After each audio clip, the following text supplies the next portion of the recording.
Kipindi hichi ambacho tunaelekea kwenye uchaguzi mkuu, uchaguzi ambao tunakwenda kupata fursa ya kuwachagua viongozi ambao wataiendeleza amani tuliyonayo. Aidha, nichukue fursa hii kuwashukuru na kuwapongeza sana NEMC kwa kazi kubwa wanayoifanya ya kusimamia sheria zinazogusa kwenye mambo muhimu ya usimamizi wa mazingira. Hakika NEMC mmekuwa mnafanya kazi kubwa, na nimesikia hapa kwamba jambo linalofanyika leo hapa, hii ni mara ya kwanza katika historia ya Tanzania. Maana yake ni kwamba mambo mazuri mengine makubwa zaidi yanakuja, yatakayoibadilisha NEMC sasa ikawa ina nguvu na meno makubwa ya kufanya kazi. Tumeanza na hili na mengine yanakuja. Hongereni sana NEMC na uongozi wenu wote. Aidha, nichukue fursa hii kumshukuru na kumpongeza sana Daktari Samia Suluhu Hassan, Rais wa Jamhuri ya Muungano wa Tanzania, kwa juhudi anazozifanya za kuimarisha hifadhi na usimamizi wa mazingira nchini. Kwani Mheshimiwa Rais amekuwa ndio kinara anayesimamia mazingira na anayewakilisha Tanzania nje na ndani ya Tanzania kwenye mambo muhimu yanayogusa kwenye mustakabali wa nchi yetu, hasa kwenye jambo lenye mnasaba na mazingira. Mheshimiwa Rais ameendelea kutoa miongozo mbalimbali katika kuhakikisha kuwa mazingira yanatunzwa na yanahifadhiwa. Aidha, Mheshimiwa Rais amekuwa akiongoza ujumbe wa Tanzania kwenye mikutano ya kimataifa katika jitihada za kuhakikisha changamoto za uchafuzi wa mazingira nchini zinapatiwa ufumbuzi, hasa swala zima la athari kubwa ya mabadiliko ya tabia nchi duniani. Aidha, Mheshimiwa Rais ameonyesha dhamira ya dhati na kwa vitendo kwenye usimamizi na uhifadhi wa mazingira, hasa kwenye suala la udhibiti wa taka mbalimbali ambazo imekuwa ni changamoto katika baadhi ya maeneo na katika mikoa ya Tanzania. Ndugu washiriki ama ndugu wananchi, nichukue fursa hii pia kuwapongeza wote mlioshiriki katika maadhimisho haya muhimu ya siku ya kimataifa ya kuondoa taka. Hakika ukubwa wa hadhira hii ni ishara tosha kuhusu masharti na utayari wa kuendelea na jukumu letu la uhifadhi wa mazingira nchini. Aidha, ni matarajio yangu kuwa maadhimisho haya yatachangia kwa kiasi kikubwa jitihada za serikali za kuimarisha hifadhi na usimamizi wa mazingira nchini. Aidha, hii ni ishara inayoonyesha kwamba kweli taka zipo na juhudi za serikali zinaendelea kuchukuliwa, na hii inaonyesha kwamba kweli Watanzania tumeshaamka na kufahamu kwamba kweli ndani ya taka, pamoja kwamba taka ni uchafu, lakini kuna fursa kubwa ambayo inaweza ikawanasua na ikawatoa Watanzania katika umaskini. Nilikuwa namsikiliza ndugu yangu Mpoto, anasema leo amefahamu kwa mara ya kwanza kwamba taka ni fursa, na taka hizi zinakwenda kupunguza kwa kiasi kikubwa na kuondosha kabisa ikiwezekana changamoto ya uwepo wa changamoto ya ukosefu wa ajira kwa vijana wetu. Na ndio maana ukiwaangalia wengi wanaoshughulika na hili ni vijana ambao wameamua wajiajiri wao wenyewe kwenye jambo hili la taka, ili lengo na madhumuni waweze kujinasua.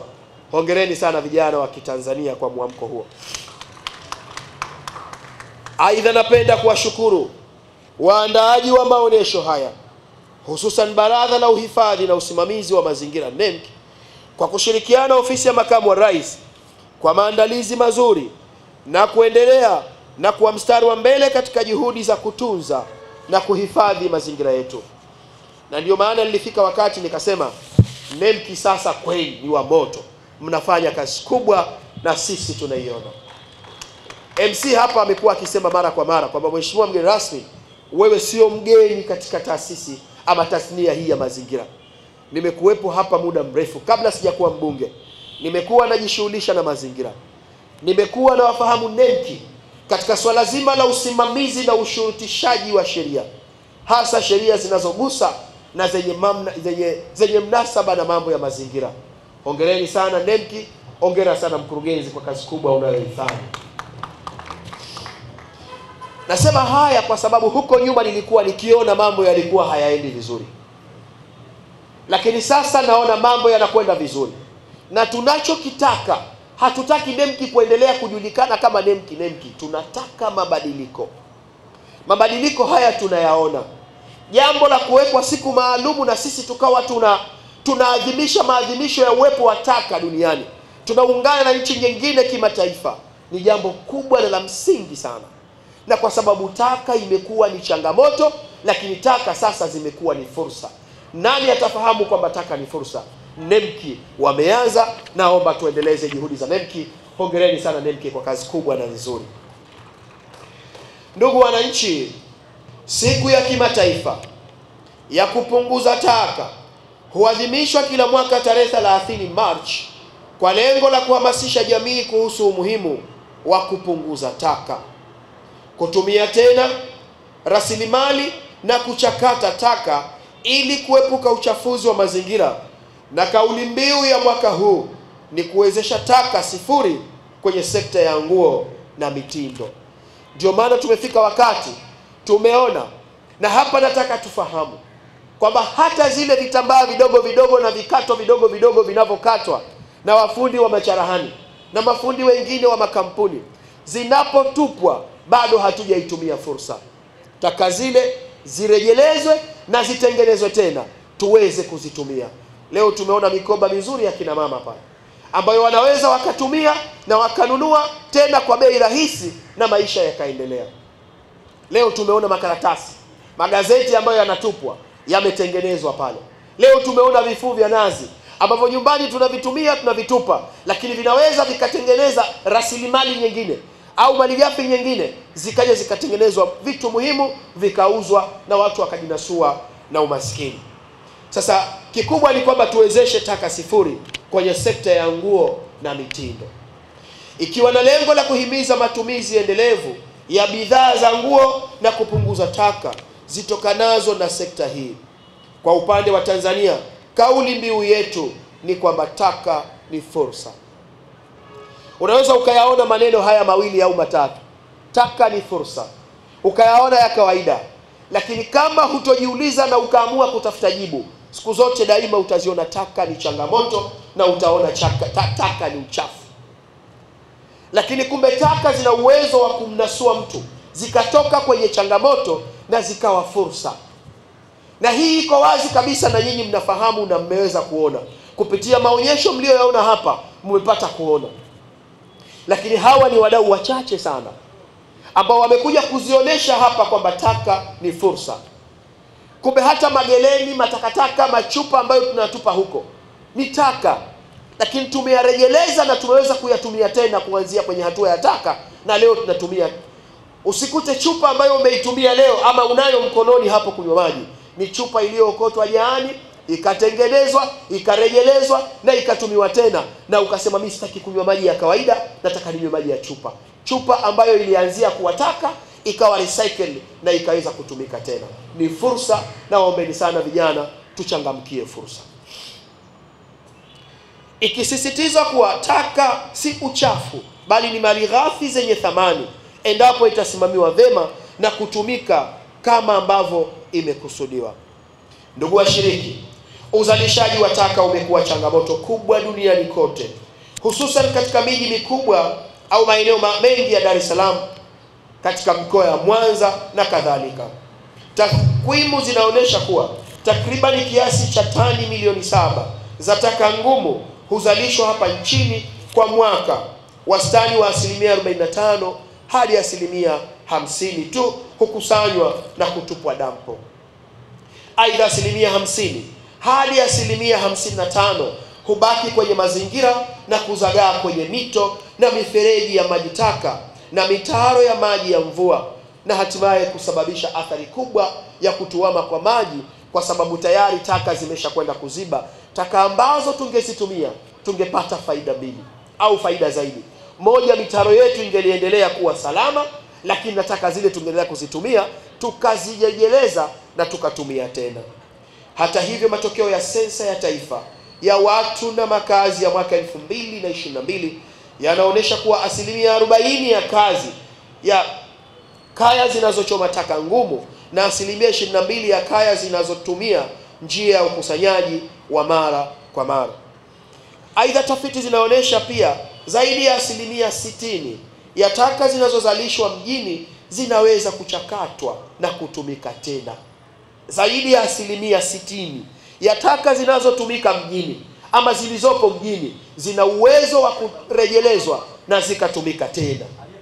Manake ni kwamba kadiri ya hali tunapofanya tukazikusanya, bado taka hizi zipo na tunaweza tukazitumia tena. Lakini kutokana na changamoto za mifumo ya ukusanyaji na usimamizi wa taka, sehemu kubwa huishia kwenye madampo na kutupwa ovyo. Kitendo cha kuishia kwenye madampo na kutupwa ovyo, hii inaonyesha kwamba bado taaluma kwa wananchi haijafika vizuri. Bado wananchi hawajaelewa umuhimu wa taka, na bado wanajua kwamba taka ni changamoto na taka ni uchafu. Kumbe taka ni fursa na zinaweza zikamnasua mwananchi. Hali hii inahatarisha afya za watu, uchumi na mazingira kwa ujumla. Ndugu wananchi, serikali kupitia ofisi ya makamu wa rais na NEMKI imeweka mikakati madhubuti ya kudhibiti taka kwa kutumia dhana punguza, tumia tena na rejeleza, kama ilivyoainishwa katika mwongozo wa udhibiti wa taka ngumu. Serikali inahamasisha matumizi ya teknolojia za kisasa za kuchukua taka, teknolojia ya uwekezaji katika viwanda vya urejezaji na kuimarisha mifumo ya ukusanyaji wa taka ili kuhakikisha taka zinapunguzwa, zinatumika tena na zinachakatwa kwa ufanisi. Aidha, nichukue fursa hii kuwashukuru sekta binafsi kwa kuwekeza katika huduma za uzoaji taka, urejezaji na ushakataji wa taka, ambavyo vinachangia katika kutoa ajira na kuimarisha usafi wa mazingira. Kwa sababu za wawekezaji wanavyowekeza, ndivyo taka zinavyoondoka mitaani zikaenda kwenye viwanda, zikaekezwa, zikarejelezwa na zikatumika tena. Tunawashukuru sana sekta binafsi, na serikali inaendelea kuwakaribisha waje wawekeze. Lengo na madhumuni, tupunguze na tuondoshe taka, tusizitoe, tusiziache katika uchafu, tuziweke katika kundi la fursa. Ndugu wananchi, aidha kwenye ukuaji wa shughuli za kiuchumi katika sekta mbalimbali, pamoja na ongezeko la watu, kumepelekea kuchangia kwa kiasi kikubwa ongezeko la taka duniani. Kwa mfano, sekta ya nguo na mitindo ni moja ya sekta zinazochangia kiasi kikubwa cha taka duniani. Na hii ni kwa sababu kila siku tunashona nguo na kila siku tunavaa nguo. Usikute hapa kuna mtu leo amevaa nguo mpya ambayo imeshonwa juzi na jana, na iliposhonwa imeacha mabaki huko ilikoshonwa. Mabaki yanakwenda wapi? Mabaki yatengenezwe, yarejelezwe, yatengenezwe nguo nyingine. Na ndio maana tulipofika pale tumekuta nguo zina vitambaa tofauti, zina vitambaa vya rangi tofauti. Ni kwa sababu watu walichukua vitambaa tofauti, lengo na madhumuni waweze kurejeleza na kutumia tena. Aidha, sekta ya nguo na mitindo ni moja kati ya sekta zinazochangia kwa kiasi kikubwa taka duniani. Vazi la bei nafuu linachochea utamaduni wa kununua, kutupa nguo mara kwa mara, jambo ambalo linaongeza mzigo wa taka za vitambaa. Hivyo ni jukumu letu kama taifa kuhamasisha matumizi ya nguo kwa muda mrefu, kuboresha mifumo ya ukusanyaji wa taka za nguo na kuanzisha viwanda vya kuchakata taka za nguo ili kuongeza thamani ya mali ghafi hii.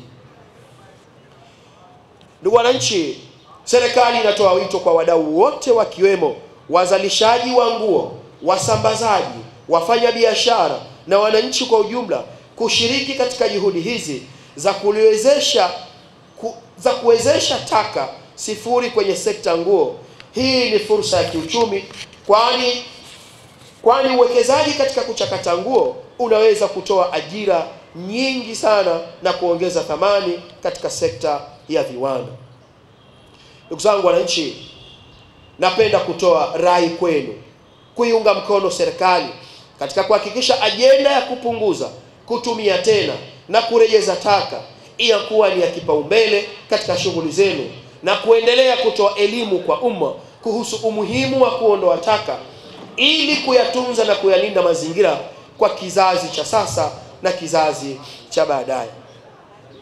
Ndugu wananchi, kabla sijamaliza, hotuba yangu nataka niendelee kutoa wito kwa NEMKI, halmashauri na majiji na wote nchini kote, kwa sababu siku tunayoadhimisha hapa hatuadhimishi siku ya taka mkoa wa Dar es Salaam, bali tunaadhimisha na sisi tunaungana wenzetu duniani kuadhimisha siku ya taka duniani.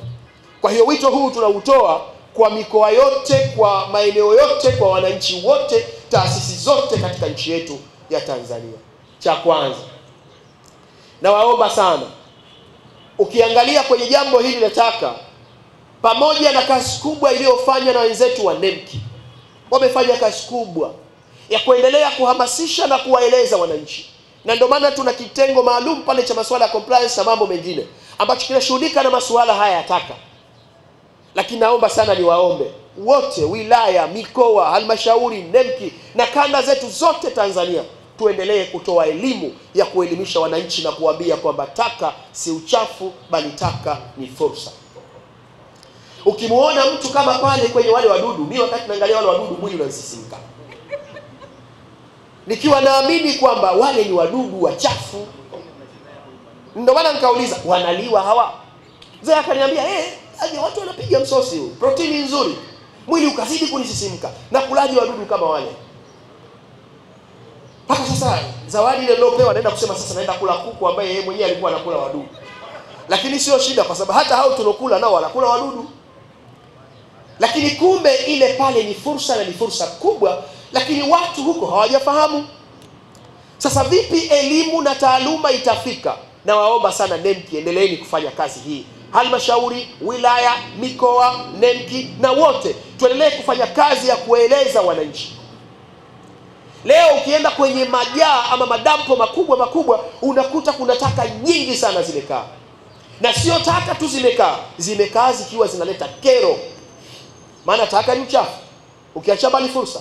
Mwisho wa siku zikipata mvua zisipate, zinaleta harufu mbaya, zinaleta kero kwa wananchi. Wengine taka zinachomwa, zikichomwa ukiangalia chemical ya taka plus chemical ya moto plus moshi, madhara times 2 times 4 times all. Sasa kama taka zile zisingefika kule, moja kwa moja zikichukuliwa zinapelekwa kwa mwekezaji, anazichakata, anazibagua, anaweka plastic kwake, chuma kwake, makaratasi kwake, zinatengenezwa, zinaleta fursa, zinainua Watanzania. Sasa hayo Watanzania hawayajui. Tukimchukua mtu wa kijijini tukimleta leo tukamtembeza kwenye mabanda haya, ataona hii jambo kubwa, hajawahi kuliona. Kumbe ni jambo la kawaida ambalo tumeshaanza kulifanya, lakini elimu kwa wananchi haijafika. Na kama imefika kwa wananchi wachache, hawa tu wa maeneo, lakini wa maeneo mengine hawajafika. Tunataka hata wananchi walioko vijijini wafahamu taka ni fursa, na huko waliko wawekeze na waanze kuzichakata, wazirejeleze na tuje tuzitumie tena. Hongereni NEMKI, endeleeni kufanya kazi hiyo.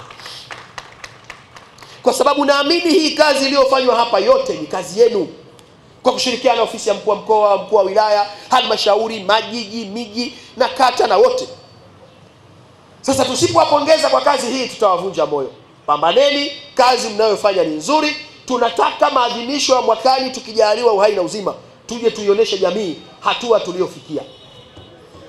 Na tuje tupate kujua tathmini ya wangapi wameanza kuwekeza, na kile ambacho hakijaanza kuwekezwa kiwekezwe. Maana bahati nzuri nasikia mpaka maji kuna maji taka. Sasa kama kuna maji taka pia nayo yawekezwe. Yakiwekezwa yarejelezwe, tuyatumie. Mwisho wa siku tuje tunywe maji safi yaliyotokana kwenye maji taka. Jambo ambalo mimi naamini kwa teknolojia ya dunia ilivyokwenda mbali zaidi, hilo linawezekana.